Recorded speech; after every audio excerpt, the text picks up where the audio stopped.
Question number 7 start करने से पहले एक बार दो फॉर्मूला देखते हैं। ध्यान दीजिए, केई निकालने के लिए हम लोग सबसे फर्स्ट फॉर्मूला क्या देखे थे, तो यहाँ पे देखे थे earning per share divide by market price पर शेयर इनटू 100। ये हम लोग का था अर्निंग अप्रोच से केई का फॉर्मूला।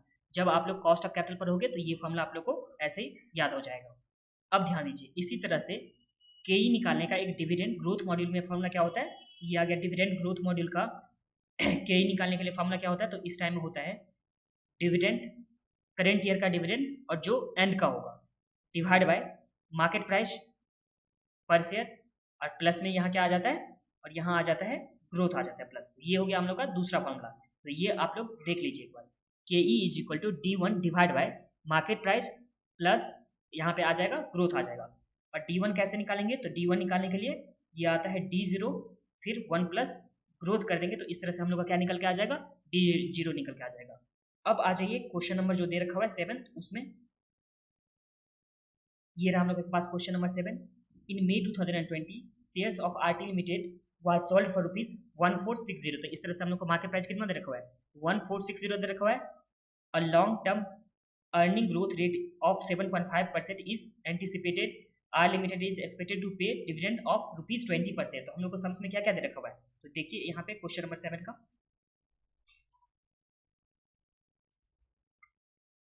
क्वेश्चन नंबर 7 में हम लोग को सम्स में सबसे पहले दे रखा हुआ है मार्केट प्राइस पर शेयर, ये दे रखा हुआ 1460, ये फर्स्ट नंबर पे इंफॉर्मेशन। उसके बाद डिविडेंड कितना दे रखा हुआ है, तो डिविडेंड यहाँ पे 20% दे रखा हुआ है। एंड उसके बाद ग्रोथ कितना दे रखा हुआ है, तो ग्रोथ यहाँ पे दे रखा हुआ है 7.5%। ये हम लोग को तीन चीज दे रखा हुआ है सम्स में। अब जब सम्स में फर्स्ट नंबर का रिक्वायरमेंट में क्या दे रखा हुआ है, तो यहाँ पे calculate rate of return and investor can expect to earn assuming that dividend are expected to grow along with the earning at 7.5% per year in perpetuity. तो यहाँ पे ग्रोथ 7.5% रहेगा। तो इन्वेस्टर मतलब इक्विटी शेयर होल्डर वाले को क्या कितना रिटर्न मिलना चाहिए, तो यही हम लोग को निकालना है। इसका मतलब केई निकालना है हम लोग को। तो केई के लिए फॉर्मूला क्या हो जाएगा, तो केई के लिए फॉर्मूला हो जाएगा यहाँ पे डिविडेंड ग्रोथ मॉडल वाला। तो यहाँ पे D1 डिवाइड बाय, यहाँ पे डिविडेंड दे रखा था, डिविडेंड कब का दे रखा हुआ है, 0 ईयर का दे रखा हुआ है। तो यहाँ पे देखिए फॉर्मूला में दे रखी है, तो D1 डिवाइड बाय 1 प्लस यहाँ पे D1 divide bye MPS plus growth हो जाएगा। तो D1 हम लोग कैसे निकालते हैं, तो D1 सबसे पहले ये आ जाएगा D0, इसमें ग्रोथ के साथ एडजस्ट करेंगे तो ग्रोथ कितना रखा हुआ है 7.5%, 7.5% का 0.075 लिख सकते हैं। और डिवाइड बाय मार्केट प्राइस हम लोग को कितना दे रखा है सम्स में, तो ये दे रखा है 1460 हम लोग को मार्केट प्राइस दे रखा हुआ है। और प्लस ग्रोथ कितना परसेंट है, तो ग्रोथ दे रखा हुआ है हम लोग को 7.5%। बस एक बार इसे सॉल्व कीजिए, तो सॉल्व करने के बाद कितना आता है, ये 7.5 को भी आप लोग पॉइंट में ही लिख दो।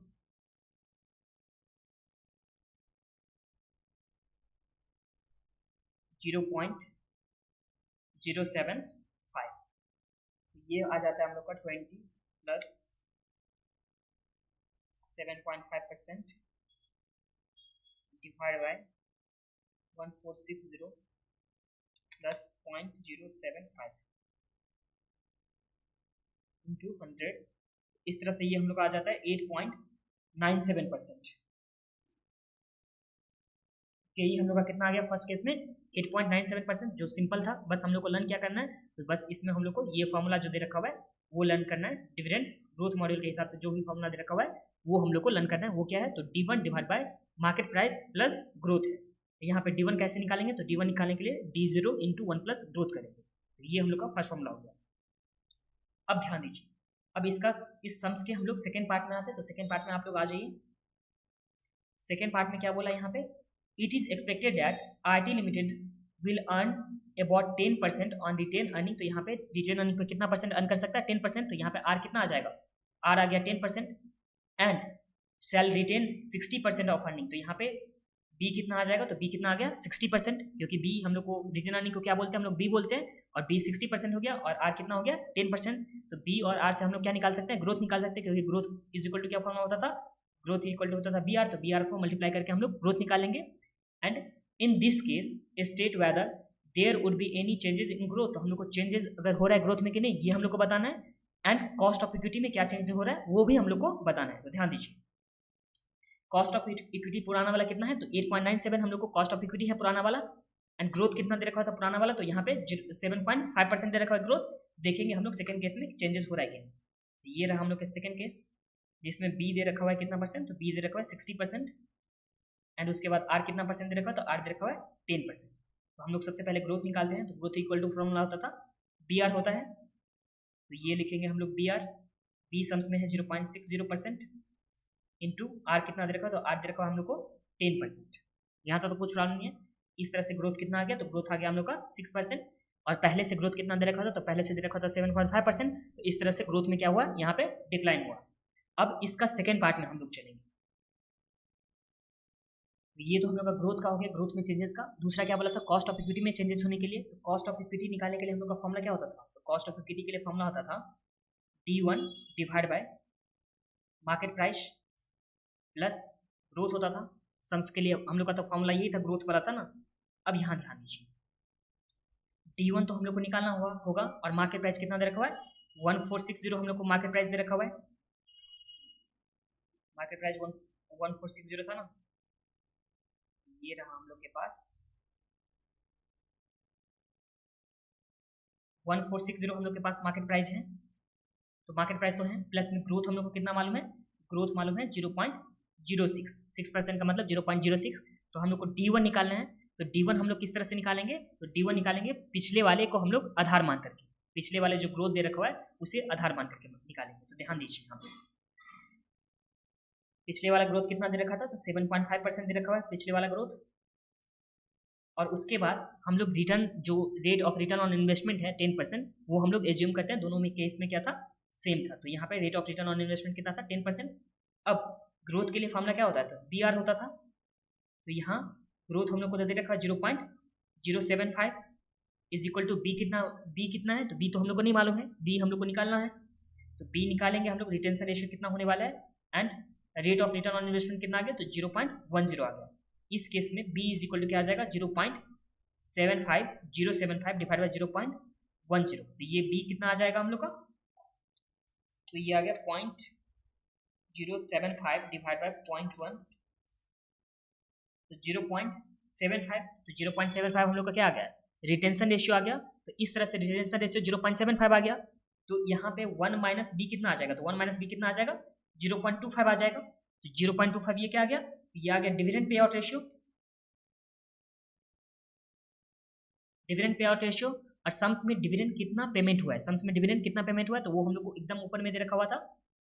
तो डिविडेंड यहाँ पे कितना था, 20 था। तो यहाँ देखिए डिविडेंड कितना आ जाएगा यहाँ, तो ये आ जाएगा 20। तो यहाँ देखिए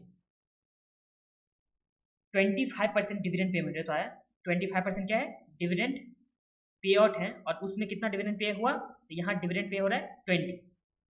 तो इस तरह से हम लोग का अर्निंग तो पता हो जाएगा ना। अर्निंग पता करने के लिए क्या करना होगा, तो अर्निंग हम लोग का क्या होता है, अर्निंग 100% होता है। अर्निंग कितना परसेंट होता है, 100%।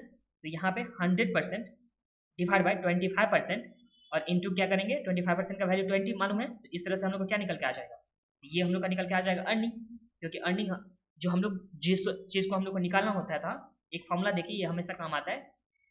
जो हम लोग को निकालना होता है उसे हम लोग क्या रखते हैं, वहाँ उसे हम लोग न्यूमरेटर में रखते हैं, और डिनोमिनेटर में क्या रखते हैं, जो हम लोग का मालूम होता है। तो यहाँ पे डिवाइड बाय नोन हो गया, और इसके वैल्यू से हम लोग क्या करते थे, मल्टीप्लाई करते थे। तो इस तरह से हम लोग को निकल के आ जाता है जो निकालना होता है वो। तो देखिए एक एग्जाम्पल लेते हैं, जैसे इसमें कितना, इसमें हम लोग को निकालना क्या है, तो 100% अर्निंग निकालना है। तो इसे हम लोग 100 को ऊपर में रखें, एंड उसके बाद क्या मालूम है, तो यहाँ पे 25% पेमेंट हो रहा है ना, मालूम क्या है, 25% डिविडेंड पेमेंट हो रहा है। तो 25%, जिसका वैल्यू 25% पेमेंट होने पे डिविडेंड का वैल्यू कितना था, 20 था, तो इंटू 20 हो गया। तो इस तरह से हम लोग का अर्निंग कितना आ जाएगा, तो ये आ जाएगा 100 डिवाइड बाई 25 इंटू 20।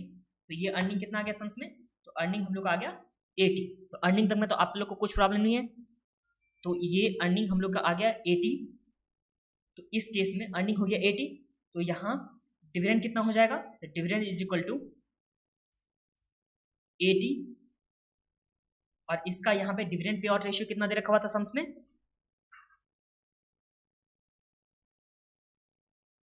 तो डिविडेंड पे आउट रेशियो हम लोग को दे रखा हुआ है,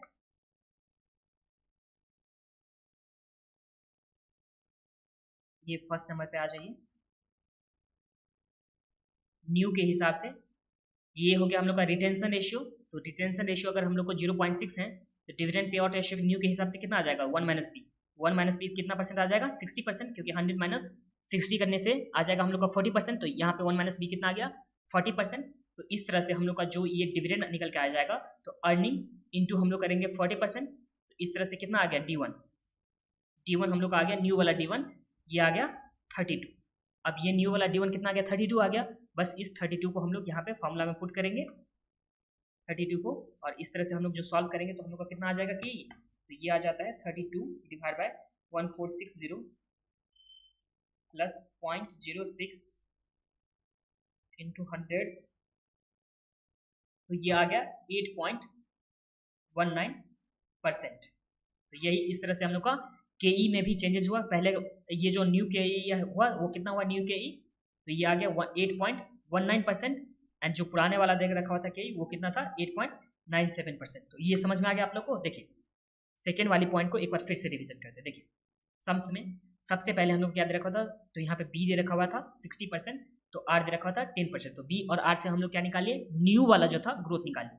ये ग्रोथ कौन सा है, तो ये ग्रोथ न्यू वाला है।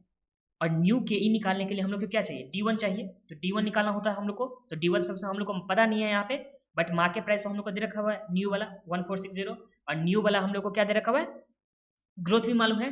तो D1 निकालने के लिए हम लोग क्या करेंगे, पुराने वाला जो ग्रोथ है उससे एज्यूम उसको एजम्पशन मान करके पुराने वाले ग्रोथ से हम लोग क्या निकालेंगे B निकालेंगे, और B निकालने के बाद अर्निंग निकालेंगे, अर्निंग निकालने के बाद हम लोग D1 निकालेंगे। तो यहाँ देखिए ग्रोथ हम लोग का 7.5% हो गया पुराने वाला, और जहाँ पे R हम लोग मानते हैं 10% ही पुराने वाला में भी था। तो यहाँ पे growth is equal to formula क्या होता था, ग्रोथ इज इक्वल टू होता था BR। इस तरह से हम लोग का जो पुराने वाला ओल्ड वाला जो था, ये ओल्ड वाला B हम लोग को निकल के आ गया। तो ओल्ड वाला B निकल के आ गया, तो ओल्ड वाला डिविडेंड पे आउट भी निकल के आ गया, एंड ओल्ड वाला डिविडेंड पे आउट भी निकल के आ गया। तो इसे ही तो D0 बोला जाता था। ये D0 जो सम्स में हम लोग को कितना दे रखा था 20 दे रखा था। तो D0 हम लोग को 20 दे रखा हुआ था, जो कितना परसेंटेज था 25% था। तो इस तरह से 100% अर्निंग होता है। तो अर्निंग हम लोग निकाले, तो अर्निंग कितना आ गया हम लोग का, तो ये ओल्ड वाला अर्निंग कितना आ गया 80 आ गया। तो ये 80 हम लोग का अर्निंग हो गया। अब इस अर्निंग में ये जो 80 अर्निंग हो गया, इस अर्निंग में हम लोग न्यू पे आउट रेशियो कितना दे रखा था, न्यू पे आउट रेशियो 40% दे रखा है। तो इस न्यू पे आउट रेशियो से हम लोग मल्टीप्लाई कर देंगे, तो ये हम लोग का क्या आ जाएगा D1 आ जाएगा। तो D1 हम लोग का 32 आ गया था, एंड उसके बाद हम लोग क्या निकाल लेते हैं यहाँ पे, उसके बाद हम लोग KE निकाल लेते हैं, और KE में भी चेंजेस जो था वो हो गया। और इसी के साथ ये सम्स कंप्लीट होता है। प्लस में जो भी प्रैक्टिकल पार्ट था, प्लस में इलस्ट्रेशन जो भी एग्जांपल था डिविडेंड का, जो ICI स्टडी मेटेरियल का है वो कंप्लीट होता है यहाँ पे। और इसके बाद बस यहीं पे जाकर के चैप्टर कंप्लीट नहीं होता है, यहाँ पे सिर्फ ICI स्टडी मेटेरियल हुआ कंप्लीट। और इसके बाद आप लोग को क्या करना होगा, तो यहाँ पे RTP करना होता है, MTP करना होता है, एंड सजेस्टेड आंसर। तो ये भी हम लोग करने वाले हैं। तो इसके लिए आप लोग को अलग से एक मिल जाएगा, फोल्डर मिल जाएगा, जो ऐप में देख रहे हो उनके लिए। तो वहाँ पे जहाँ फोल्डर मिल जाएगा, जो एक बार ICI स्टडी मेटेरियल कंप्लीट होगा उसके बाद ये RTP MTP अनसजेस्टेड आंसर कम से कम 3 से 4 टर्म का मिलेगा आप लोग को। तो 3 से 4 टर्म का ये मिलने वाला है, तो वो आप लोग बाद में देखिएगा, ठीक है। अब हम लोग चलेंगे नेक्स्ट डे में नेक्स्ट चैप्टर में। चलिए बाय बाय, टेक केयर।